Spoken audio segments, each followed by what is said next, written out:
Gary, good evening. Good evening. Welcome. I'll turn my camera on very briefly so you can all see where I am in my car, parked charging up. The band is pretty poor here, so I shall turn the video off and talk to you. From a charging point somewhere in the UK. Yes, indeed. And it's good to be back. Always make good use of your time and change. Yes. It's good to be back. We did the live show last week. It was good to see you in the comments and the commenters on there as well on the YouTube channel. I was enjoying that. Listen to your tones. It's good for that. So I did a bit of a Q&A one for anybody who didn't see the live stream. So it's up on the YouTube channel. So a bit of QA, people had sent questions in. So we did a bit of sound design Q&A and went through some stuff. So quite good fun. I prefer to have a set topic, but I thought for a change we'll do a Q&A. So I think we'll do another one of them in August. So, but it was good to have a friendly face in the comments. But it's actually the comments and the chatters are all really nice as well. Really, so it's quite nice to have a friendly bunch in there. So I did enjoy doing that. Coming up this week, then, so we've got lots to talk about. We've got some new builds of Windows, which we can talk about as well. I've got some newish new old equipment, something you might be familiar with. I wanted to talk about EV. We could talk about Goodwood and a movie about one of the first EV devices that certainly was the ones that I was aware of. It was quite interesting that I watched. And a few more things as well. So I think we'll start with the new bit of kit that I've got. And I think, Gary, you might be familiar with this one. This is the Roland D110, and I've got to thank Steve, a listener and a fellow Modwave user, because he actually dropped it off at my house for me. He said I've made quite a few sound banks that he's used, and he said, could you make use of my old D110? I said, well, I'm sure I could. So he actually dropped it off. So it was very kind of him, complete with manual as well. Original manual. So the D110 is a rack mount synth from 1988, a Roland one. I think, Gary, you said you've got one, haven't you? Somewhere. It has appeared on the show before now. Yes. Very briefly. Yes. So I've got the D110 here, which, like I said, it was a 1988 synth module. Clever thing about the D110, and I've made a little demo song, which I'll play out with on the video as well.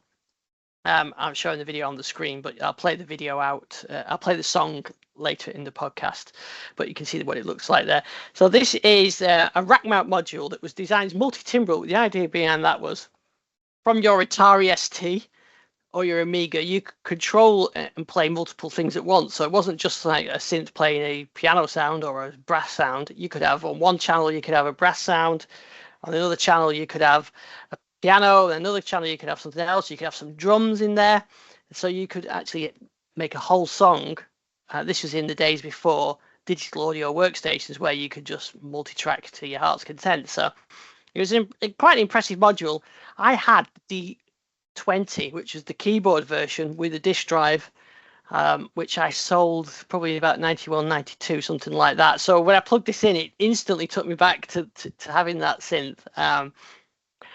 My plan is to sample it. I've already started doing some samples of it, and then I'll recreate those sounds on some other synths. But I did do a little demo song, so I made an 80s track from it, which I put up on YouTube. So you can check that out. And it's not like a synth wave. If someone makes an 80s track now, they make them all sound very synth wavy, but it wasn't all like that in the 80s. This is a bit a bit later 80s, perhaps a bit more digital with these sounds. So I've made a little sound. Somebody said it was like a montage scene from a Jean-Claude Van Damme movie. So I'll take that as a compliment. But yeah, it's good. It's good. It's really nice little modules. It does take me back though to how awful programming on a 2-line LED displays. It's only 2 lines and 20 characters, or maybe it's 12 characters per line. And then you've got this amazingly complex synth engine that's, now I'm doing mod wave programming using a PC editor at the same time as the real hands-on controls. And it's a doddle. But this is trying to understand Roland's concepts of patches, timbres, tones. And the manual is not exactly the best written manual either, but I do remember some of it. Some of it has come back to me, but it's interesting way they worked. Just as a side note, the D series, because as you will remember, back in the 80s, memory was expensive. Sample memory particularly expensive. So if you wanted to create a nice flute sound, if you wanted to do it digitally, that was too much memory was needed to make a flute sound. So what Roland came up with the concept is this linear arithmetic system where they only sampled the attack transients, because that's what gives a very distinctive sound of, say, a flute. Is that initial breathy bit, or a trumpet, the initial blow, or a guitar, the initial hit, and then you can synthesize the square wave type sound of a flute, or a sine wavy type sound, and combine that together. You can make a pretty realistic sound, but using only a small amount of memory. So that was the idea behind them. But you can create some really nice sounds on there. And for the time, they were seemed quite realistic. Of course, as that memory became cheaper, you got synths like the M1, which could use full samples, and then that technology came obsolete. But it actually does give you some interesting ideas of sound design. So I'm very grateful, Steve, for sending me this, and I'm playing with it. I have got another module one up there as well, a later 90s one that he also gave me. He said, could you use this? Yes, I could. One other interesting thing with this Roland D10 is, D10 is, they repackaged it and it became the Roland MT32, which came a bit of a sort of standard within PC, isn't it, for audio? It did. A lot of games, I'm thinking, was it the LucasArts games? They all made use of the MT32, and it didn't do. Yeah, that became a kind of standard for PCs really for quite some time. Yeah, and I think you remember the Star Wars games, haven't it? Yeah, so I always remember that. So I've spoken on the show before about the piece of music I composed, which ended up being used on a German TV program, and I did that on a D110 using the ST to actually send it across. And when I upgraded from the ST to PCs, I suddenly found that I could still play all that stuff on the chipset in it. Yes. Yeah, and the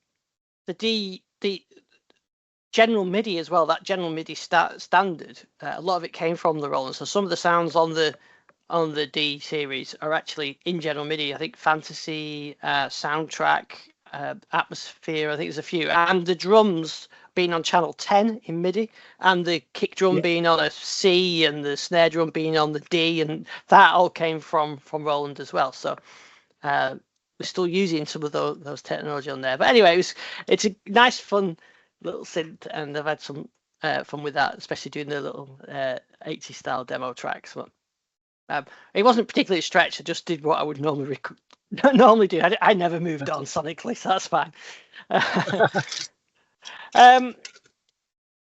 I'll play out with a little demo song later. So other things that I wanted to mention, music tech wise, I did release a new sound pack and tutorial last week. So I did, somebody asked me, or said it'd be good. It was one of the comments on YouTube said, well, it'd be good if you documented the procedures that you do when you're recreating sounds, because there's quite a lot of these now. So what I did is I've got my old Gen XX1000, the 1978 mono synth, which is behind me down there. I put it on the desk in front of me there and recreated some of those Gen sounds on the mod wave, and then did it. I didn't pre-do them, so I just did them on the fly, and like sound for sound, just using ear. So I did a video explaining that, and there's some free sounds as well. So it gives you an idea of how to recreate those sounds and how my methods for doing that. I mean, it depends on what you're doing. If you've got the synth in front of you, it's the easiest way because you can look at it and hear it and play it. So I did a little video of that as well. So those are available. Those sounds that I did in the video are available as a download as well. So quite good fun with that. Okay, so I'm changing tracks then. We did have some insider builds, and I actually got to do a build video last week because we had a canary build that had some changes in it.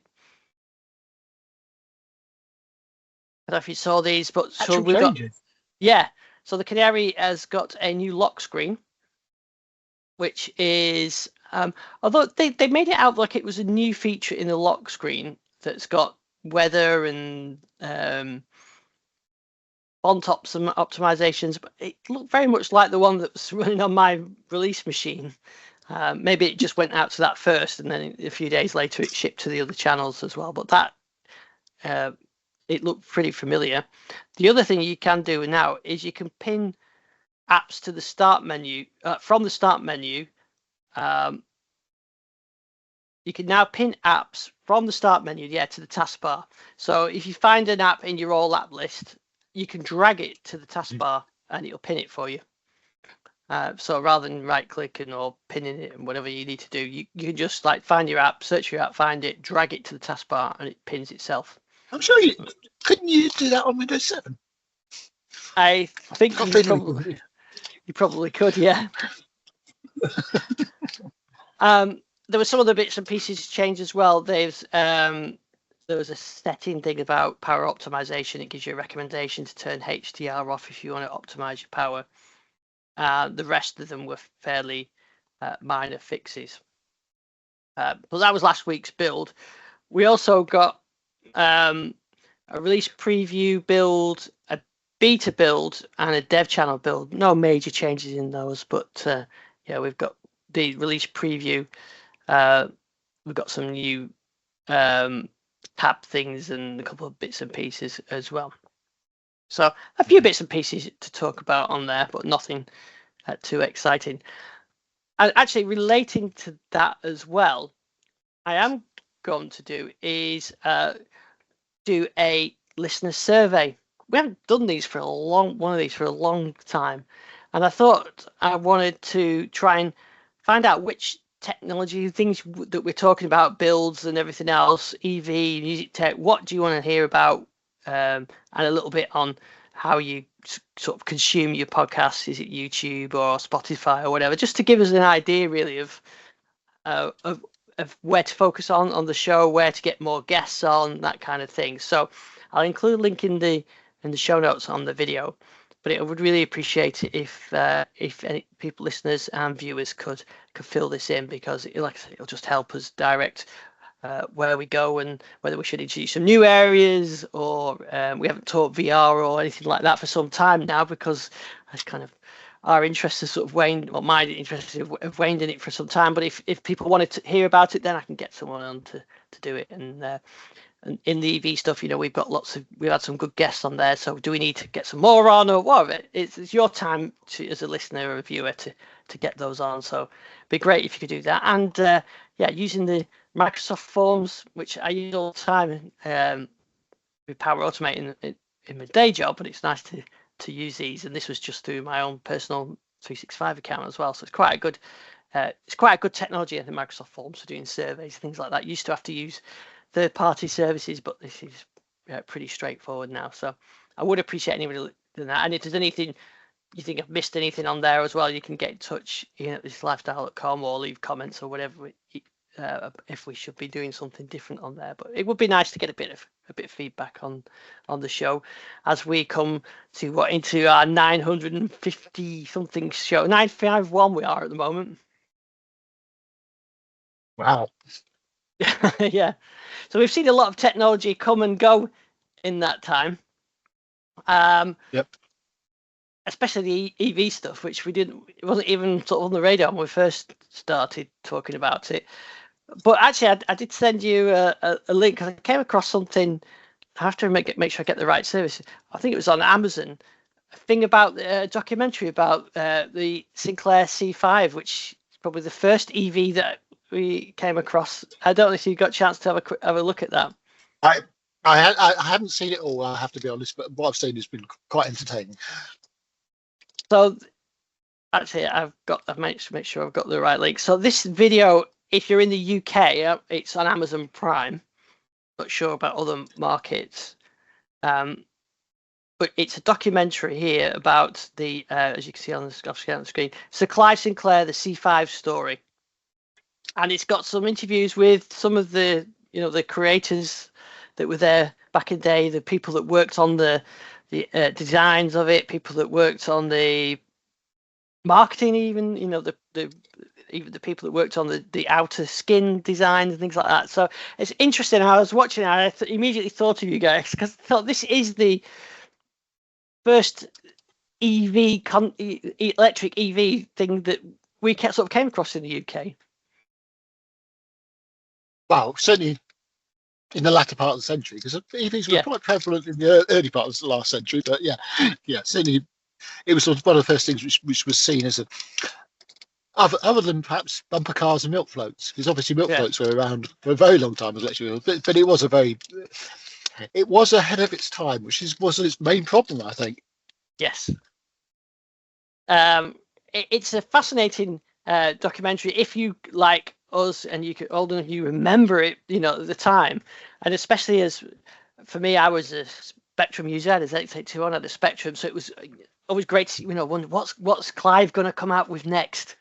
And then the sort of the QL which kind of flopped a bit, which is still actually I've still got my QL, but the C5 was the next thing, and you can see best intentions and everything else that it almost could have been a hit. In fact, there's an interesting bit in there. I won't spoil it if anyone watched it, but where there was talk about using it as mobility devices for sort of people in Florida, like elderly retirees in Florida, instead of using golf carts to get around, they could use some kind of personal vehicle like the C5 and maybe take the C5 and a different, things done slightly different. And another timeline, the C5 could have been, everywhere in Florida of these personal mobility vehicles, and it could have been a huge success, and it could have completely changed the industry. So it's interesting to see, the what ifs on that. But it certainly was it was a device sort of ahead of its time, and also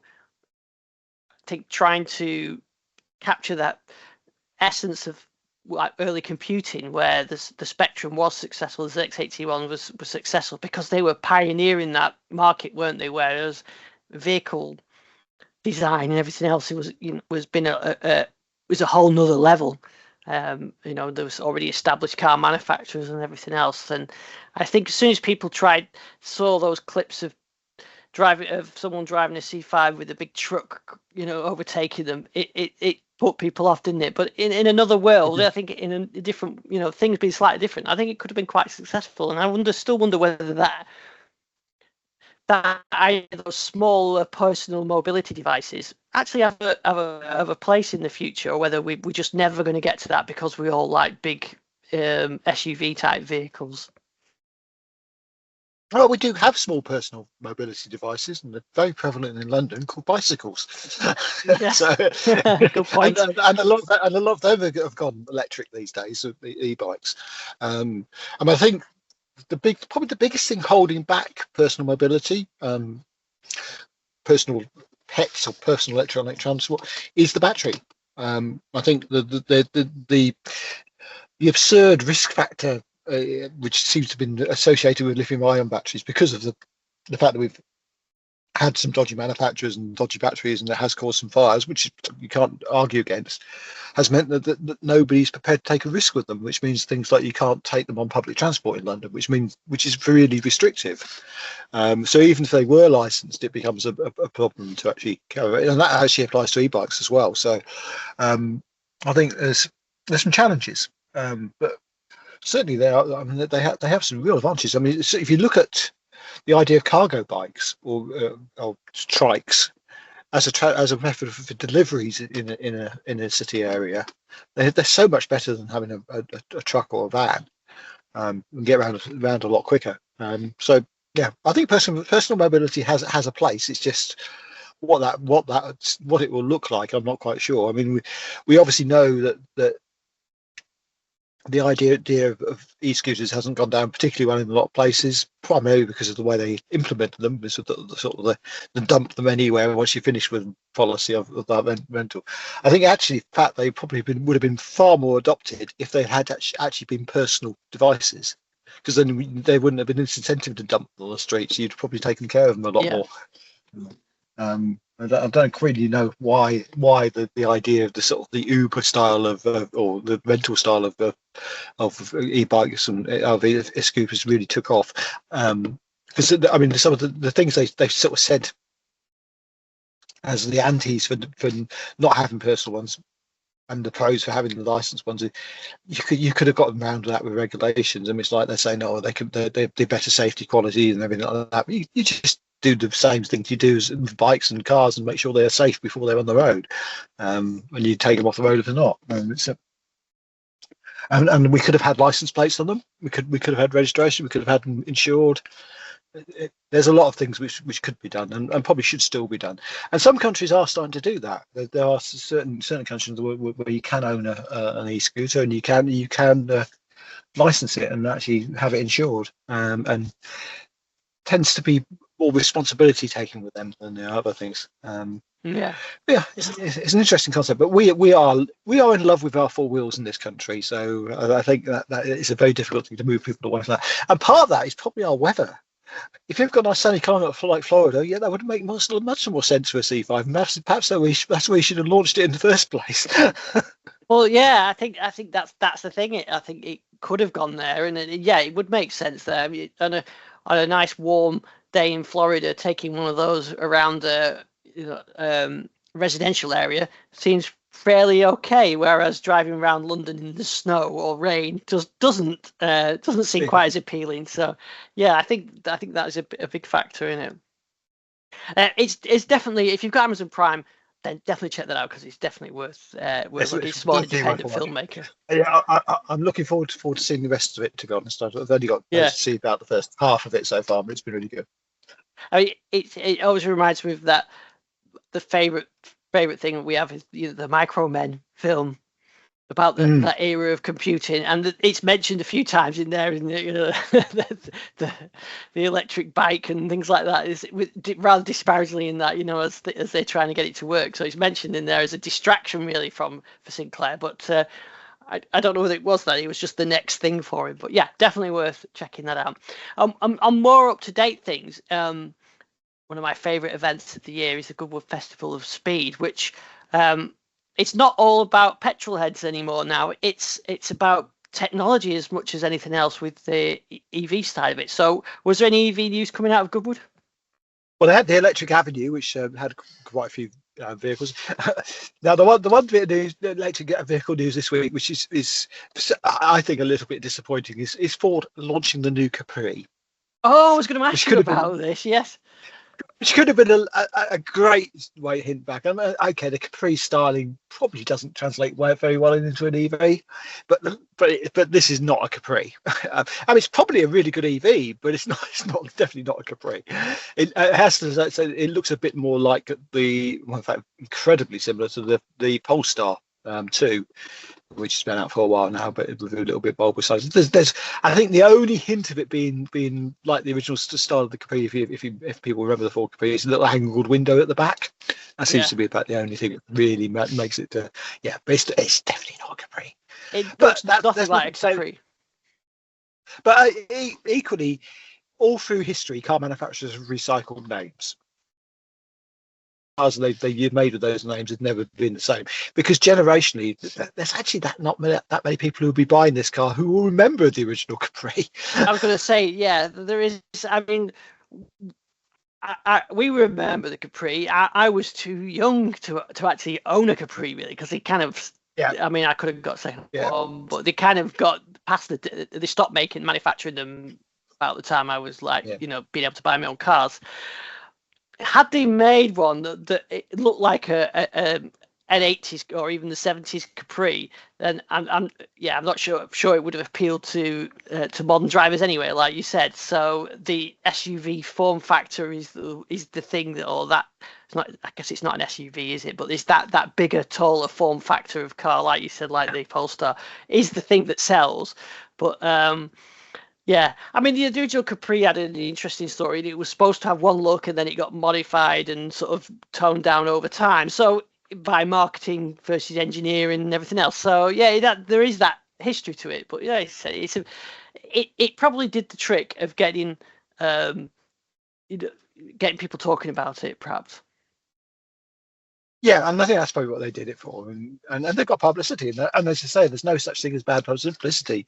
Well, there can be, but I'm sure there are things with bad publicity, as in Sinclair's with big lorries bearing down on them. But in most cases, in those things, bad publicity, and this has certainly been.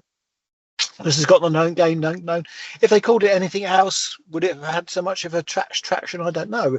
I mean, the other thing about this car is it's interesting because it's actually not a Ford. It's a VW under the skin.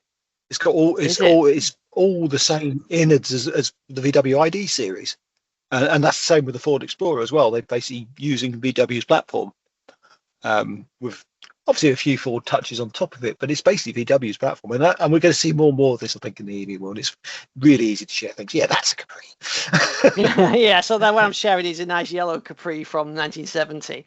Yeah, I mean the yellow colour was a very traditional Capri colour, so I that's one thing they did carry, of course. Mustard yellow.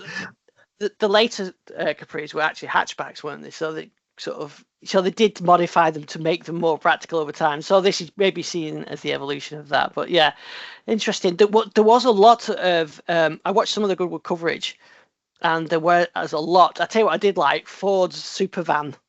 I don't know if you've seen that. I think it was the second fastest car on the vehicle of the day.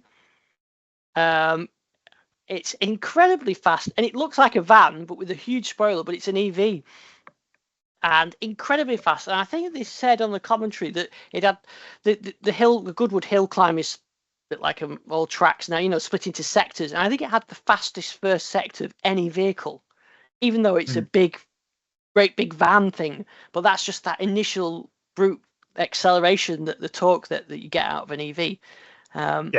This thing was flying up there, but it sounds very sci-fi when you hear it, because you can hear the transmission whirring away with that high pitch whir, and it sounds like a vehicle from the future. It certainly drives right well. It flew up that hill. I couldn't believe it. I think it was something like 47 seconds or something like that. It was just a fraction off the fastest time of the day. I think that for hill climbs, EVs are the perfect vehicle. They're always built for hill climbs because of the torque and it continues.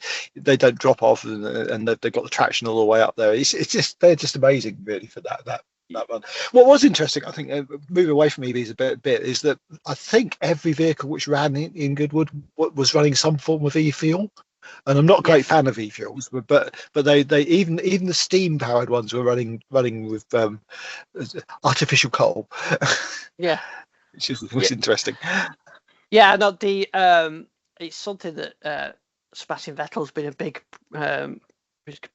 supporter of, and he owns, I think it's Mansell's championship winning 92 car, and I think he's owns a Senna car as well, which he's driven a few times recently, and they're all powered by this what was it called, e-fuel, or what's the correct term of it? I think e-fuel is what the generic term is for yeah. I mean, certainly reduced emission fuels. I mean, it's not all of them are zero emission, but some of them are reduced emissions. And they are better for the environment than running petrol and diesel. I mean, obviously not perfect, but I certainly see a place for them for historic vehicles. It makes a lot of sense if we can keep these vehicles running without damaging the planet. Why not? Yeah, it's certainly an interesting thing. But it was definitely interesting to know that in the speed runs up the hills, there was not a huge it was EVs and old cars and new cars, but the fastest ones were the EVs. But like I said, it's perfect for hill climb. I think it was one of the Lotus EVs was the first one of its kind to be shown, and I think it pretty much crashed on the first corner. Oh yeah, that was hilarious. Too much talk, too much power. Yeah, Just couldn't control it. yeah, that just shows you the power of these things. But it is it's really interesting to see those. It's a good venue to see them actually at Goodwood. So you're not just seeing them in isolation of just EV. You're seeing it in the whole thing of motorsport and motoring in general. And they're as exciting to watch up the hill. They don't have the sound; they have their own unique sound, like I said earlier. But they do have they are exciting to watch flying up that hill. So yeah, that was quite good. I mean, it's something that the Formula E has never really grabbed me, but that I do quite like them. So it's a good environment for them on a hill climb. Yeah, definitely was really interesting. Yeah, interesting actually. On the you mentioned the fuels and everything on Formula One. I think they announced the 26 engine regs, and they're removing the MG H and just going with the kinetic recovery and a petrol engine using this e-fuels as well. So that the idea to simplify the heat recovery is quite efficient, but it simplify the design of the engines, because I think it's about that as well, isn't it? It's not just the different recovery methods; it's also about simplifying these things, making them easier to race and then manufacture and everything else. Yeah.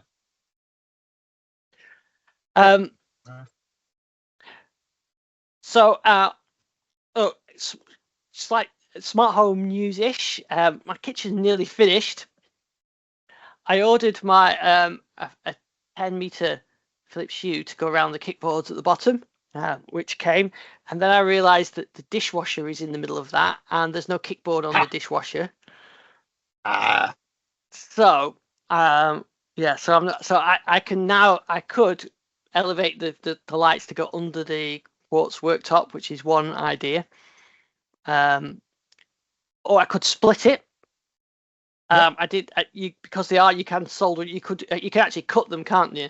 And then I could solder some cable, like an old Ethernet cable, go around the dishwasher and but then you're gonna have a gap. So I'm not sure I want to do that.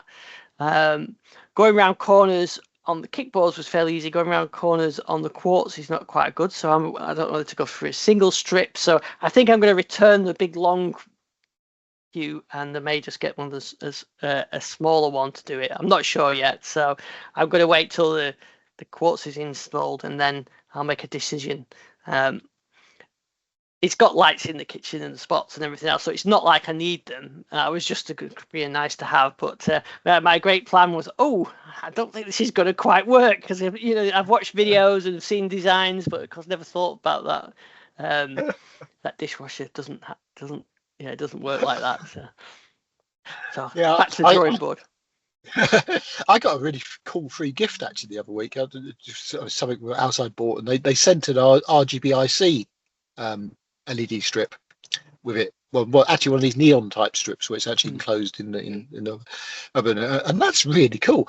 I mean, it's Bluetooth pattern controlled, so it's a bit difficult to integrate into the smart home side of things. But the patterns you can do that are amazing. Something which they sort of gave away free in the box because they were selling something else to me. But, I'll try and show it on the next week's show if I get a chance. It's really the patterns are really impressive. And I think those types of strips work way better when they're enclosed in that neon type approach, where they sort of put a clear rubber around the actual strip, so it sort of glows a bit wider, and it smooths off but you don't see the dots then. You just see the smooth lines of it going between it. It's really quite impressive. Yeah, I know what you mean now. I'm kind of doubting myself with these now, how I fit these. So the quote should be on next week, I think. So maybe I'll think about it then, or I might just go with leave the spots in and just leave it there and return it, and I'll think of something else to get. But it's the ovens are already smart ovens and everything else, and it's your smart dishwasher. So I've got all that to play with. So there's plenty of technology in there for me. So maybe I don't know they'll be ready next week, but in a couple of weeks I'll be able to talk about my experience with the Neff smart homes and see how well they really work. Excellent. I'll be interested in hearing that, because we'll probably be replacing our kitchens at some time soon. So that'll be good to all know about. Yeah. So I think that was everything I had for this week's show. So I do want to request that anybody, if you get a chance to fill that survey. There's not a huge amount of questions, so just check that out if you can. We have got a guest, Pete Brown from Microsoft, coming on at the end of the month to talk Windows and media creation, PCs, and everything else like that. So if you've got anything that we want to be asking Pete about, let me know. And yeah, we're going to sort out our next selection of guests over the next few weeks to get some interesting guests coming on the show. I did have one where we tried to do the recording and we just couldn't get the Teams thing working right, so we're going to reschedule that. But it's quite an interesting one with sound designer that will be coming on the show as well. Excellent. So what have you got over on your EV channel? Well, about to hopefully going to have another EV owner show fairly shortly. I'm also got to sum up this car because this car goes back on the lease finishes fairly shortly, so I shall sort of try and sum up what 20,000 miles in this car has been like, which has been very, very good. I think the Kia range for EVs are, other than the 12-volt battery problems, which is about the only issue I've had, the design of them, this platform they have is really, really good, especially the 800-volt architecture for charging. So I think that's been exceptional. So I'll do some mapping up to that, and then it'll be a case of thinking about what I'll be going for next. So which may be a little while off. I was sort of thinking about whether I'll wait till a couple of other newer vehicles are coming out, because there's some interesting stuff coming along in the next few months or so. So yeah, stuff. But the EV world is changing at the moment, and there's definitely some very positive developments coming in the next year or so. Yeah, so it's just about choosing the right time to jump back on, then, isn't it? And yes, yeah. And it's not. And we're two EV house, so it wouldn't be too much of a problem for a little while to just be run down to one car for a while. But yeah, that's quite interesting. Oh, actually, one thing I didn't talk about this, and it's quite an interesting bit. I've actually had my home charger changed from a tethered charger to an untethered charger. Which is interesting because the charger is quite old, and it supported both tethered and untethered, so it wasn't actually a difficult changeover from one to the other. But it's a fairly dumb charger, and it didn't work with any of the new sort of intelligent tariffs you can get for charging cars, because there's some really good tariffs out there if you are able to have sort of the electricity company control your charging. Sort of. You can get things like the 6 hours a night at a cheap rate, and then if you happen to charge during the day and you set it to charge on the day, and they happen to think the electricity suppliers particularly underused that time, you can still charge at that cheap rate if they let you, and it switches it on automatically and does the charging for you. But you can't actually have that unless you've got a smart charger. And a very limited range of smart chargers as well. So basically, what I've done is get it tethered, and I've got a lead which I was given several years ago, which actually has the smart charging bits built into the lead, and I can use that to be on one of these tariffs. So it gives me the best of both worlds, really. And it's quite, but it's got me delving into all the intricacies of Type 2 cables and things like you can't join two Type 2 cables together, and you shouldn't really, because and the reason for that is if you've got two charge cables together and they should happen to come apart while it's charging, the end of the cable will be temporarily quite live and have quite a lot of voltage in it. So they're meant to be interlocked, and they're meant to be in and the way they do that is by they have what they call a presence pin. And on the cable that plugs the cable that plugs into the car, that's actually shorter than it is on the other end. So it doesn't make contact if you plug the two cables together. So it only makes contact if you plug it into the EV equipment. So actually, I've got that wrong way around. It's the cable which plugs it into the socket is shorter. So the socket has a longer connector to actually get it, whereas the socket on the plug which goes into the car, which is actually a socket, it's really confusing. So you actually have a female socket which plugs into a male plug in the car, although it looks like the other way around from all sorts of purposes. And and it's very simple. That pin just doesn't reach, so it doesn't think the cable's connected if you try and connect it to another cable, and that stops you connecting two chargers together. Really clever stuff. Right. And it's also things like if you've got a cable that the wires in it are not capable of taking, say, 32 amps, you can actually tell the charger that it only takes 16 amps by putting a couple of resistors across 2 pins in the connector, and it tells the charger what type of thing. So lots of clever stuff in there in that cable standard, and it does work. It's quite a clever system to do it. But yeah, it's interesting changing it over to being a tethered cable from an untethered one. And getting that all to work, and the one thing I still haven't quite got working yet is the interlock to make sure it actually locks the cable in, which is obviously quite essential as well. So but yeah, that was fun. Yeah, it takes a bit of planning, I suppose, to get all this sorted out. It does, and I think nowadays I'd probably recommend people go untethered rather than tethered. It used to be you recommended people going tethered because it's a faff to get your cables in and out, and it used to be that the chargers didn't lock the cables in. So if you had an untethered cable, you were always a little bit vulnerable because someone could come along and just steal your cable. But now, because they actually you can set them up to lock the cables in on most of the modern ones. It's not so much of an issue. So I think I'd probably recommend people actually go untethered, that is with a socket you plug the cable into, rather than actually having one with a cable attached to it, which is the tether type. It's definitely an interesting thing. Anyway, we got sidetracked there. Yeah, that's interesting. Yeah, right. Well, we'll be back same time, same place next week. You can email Ian at lifestyle.com or leave comments or whatever. Please do the survey. I'm playing out with the demo track with the D110. Check out our live stream from last week as well, and we'll see you next week. Take care.